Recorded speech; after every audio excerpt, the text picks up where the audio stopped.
Assalamualaikum warahmatullahi wabarakatuh. Alhamdulillah. Alhamdulillahilladzi ja'ala syahrul Ramadan syahrul siyam wa syahrul qiyam. Asyhadu an la ilaha illallah wahdahu la syarika lah wa asyhadu anna Muhammadan abduhu wa rasuluh. Allahumma shalli wa sallim wa barik ala Sayyidina Muhammad wa ala alihi wa sahbihi wa man tabi'ahum bi ihsan ila yaumil qiyamah. Jamaah salat tarawih yang dimuliakan Allah Subhanahu wa taala.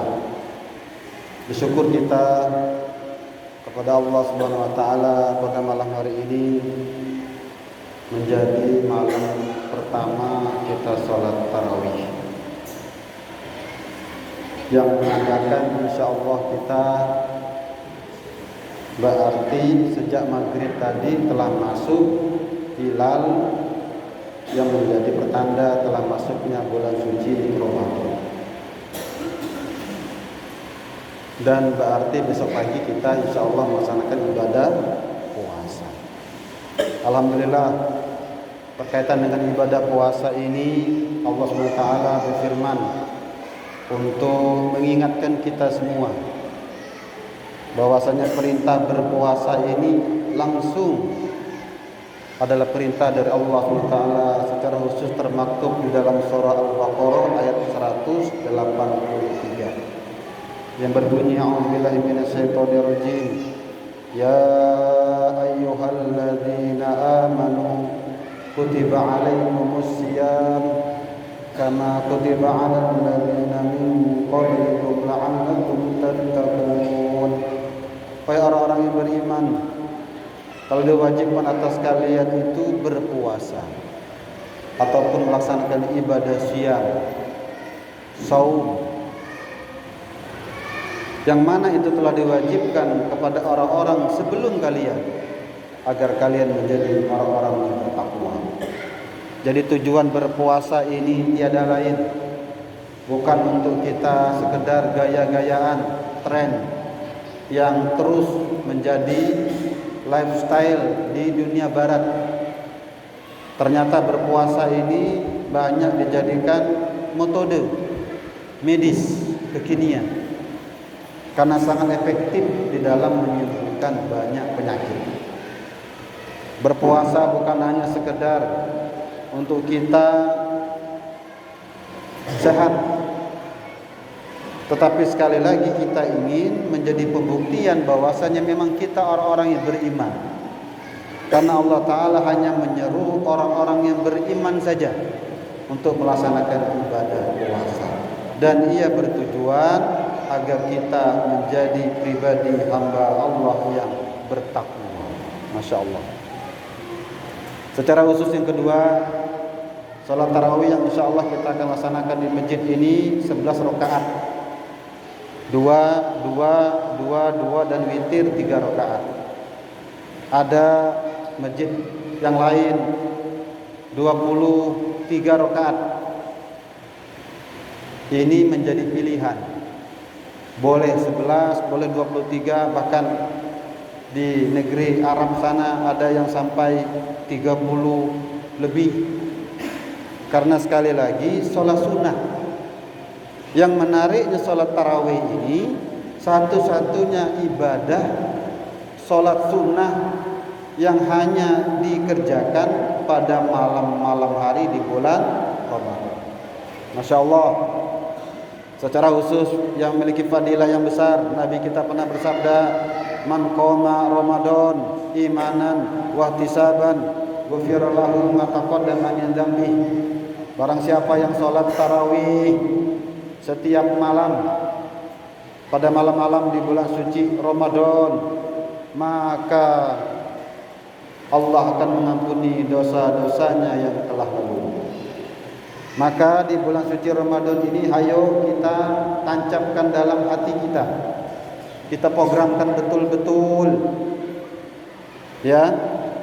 Karena barang siapa yang melaksanakan sholat tarawih, qiyamul lail, ada yang melaksanakannya saat ini, ada pula yang melaksanakannya tengah malam. Ya, boleh, bahkan dahulu ada yang sendiri-sendiri, tetapi sejak zamannya Umar bin Khattab secara khusus disunahkan berjamaah agar lebih semarak. Karena memang betul kalau kita melaksanakan sholat sendiri itu berat, tidak mudah. Maka dengan berkah berjamaah itu terasa ringan. Ya, kalau kita sholat di masjid-masjid yang 23 rakaat tidak terasa juga sebetulnya. Ya, saking ramainya itu berkah jemaah. Ya, bahkan kalau di negeri Arab sana itu sampai jam 10, jam 11 itu ramai itu. Tetapi di masjid kita ini cukup mengambil 11 tetapi agak lama sedikit. Nah, itu bedanya. Kenapa kita kepingin meresapi? Kita kepingin lebih khusyuk dalam artian memaknai setiap kalimat-kalimat bacaan yang nanti akan dilakukan oleh imam sholat kita. Kita ingin lebih lama sujud, kita ingin lebih lama ruku. Sama insyaallah, ya, sama fadilahnya. Sekali lagi yang paling penting bagi kita agar kita bisa melaksanakannya secara istiqomah. Yang berikutnya jamaah dimuliakan Allah SWT, ayo jangan lupa di bulan suci Ramadan ini bulannya Al-Quran. Sebagaimana disebutkan dalam Al-Quran 185, Syahrul Ramadan alladzi unzila fihil Quran hudan linnas wa bayyinatin minal huda wal furqan ila akhir ayat. Sesungguhnya bulan Ramadan adalah bulan yang di dalamnya diturunkan kitab suci Al-Quran. Dan disebutkan di dalam hadis bahwasanya wakana Jibril yalqahu fi kulli lailatin min Ramadan fayudarisuhul Quran. Masyaallah. Jadi malaikat Jibril itu pada masa Nabi turun setiap malam menemui Nabi Muhammad sallallahu alaihi wasallam untuk fayudarisuhul Quran. Para ulama memaknai fayudarisuhul Quran itu saling menyimak bacaan Qurannya. Masya Allah, luar biasa ya. Maka ayo di bulan suci Ramadan ini, ketika kita berpuasa, ketika kita setelah melaksanakan sholat wajib, ketika kita sholat tarawih, setelahnya sampai tengah malamnya, bahkan mungkin kita insya Allah mudah ringan bangun lebih cepat, ambil Quran. Setelah kita sholat lain lagi boleh. Setelah kita berzikir, ambil Quran sambil menunggu sahur, ambil Quran.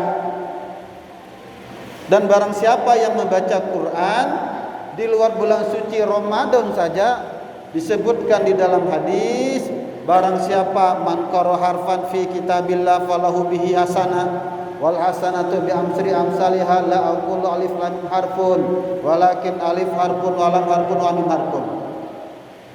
Barang siapa yang membaca Quran satu huruf, kata Nabi, maka baginya satu kebaikan. Satu kebaikan itu dilipatkan akan lagi menjadi 10 bi amsri amsalihha. Bahkan disebutkan dalam hadis yang lain, yudha'aful hasanati bi amsri amsalihha ila 700 difin. Masyaallah, dari 1 menjadi 10, 10 menjadi 700. Bayangkan kalau kita bisa menghatamkan Quran selama bulan suci Ramadan ini, betapa banyaknya kebaikan yang kita dapatkan. Berapa banyaknya pahala yang Allah akan beri untuk kita. Apatah lagi memang tadi bulan Ramadan adalah bulannya Quran. Imam Malik menutup majelis ilmunya. Para ulama meninggalkan kegiatan-kegiatan lain yang hanya fokus membaca Quran. Ditinggalkan. Ditutup majelisnya malahan, Masya Allah. Ya, ditinggalkan perniagaannya. Khusus para imam. Ya, bagaimana kita Ustaz? Boleh saja, tetapi tentu minimal bagi kita jangan sampai kita tinggalkan Qur'annya. Maka sangat bagus kalau bisa kita programkan hataman itu. Tadi takmir kita menyampaikan kita ada program tadarus Quran di masjid ini. Setiap habis sholat, ayo ambil Quran banyak insya Allah. Silakan dibaca, silakan diambil. Ada yang baru bahkan boleh dibawa pulang insya Allah. Disiapkan Quran baru. Ya, semakin banyak kita baca Quran, semakin banyak kita hatam Quran, maka insya Allah kebaikan apalagi yang kita harapkan kecuali dari bacaan Quran. Secara khusus nanti dengan bacaan Quran itu ia bisa melembutkan hatinya kita. Kalau ada hati yang keras, kalau ada orang yang susah menerima nasihat, kalau ada orang yang suka marah, ada orang yang suka tergesa-gesa, baca Quran. Kata Imam Al-Ghazali dalam kitab Ihya Ulumuddin, kalau hati kita tidak tergetar dengan Quran, kalau hati kita tidak takut dengan dosa, dan kalau kita tidak lagi merindukan sujud, kata Imam Ghazali, itulah kematian sebelum datang, sebelum kalian dikuburkan padahal kalian masih hidup. Itulah kematian yang sesungguhnya, kata Imam Al-Ghazali. Maka jamaah dimulakan Allah SWT, mari ayo saya mengajak kita semua jaga sholat tarawih, upayakan tidak ada yang bolong. Kalau kita tidak sempat ba'da sholat isya seperti ini, boleh tengah malam, boleh.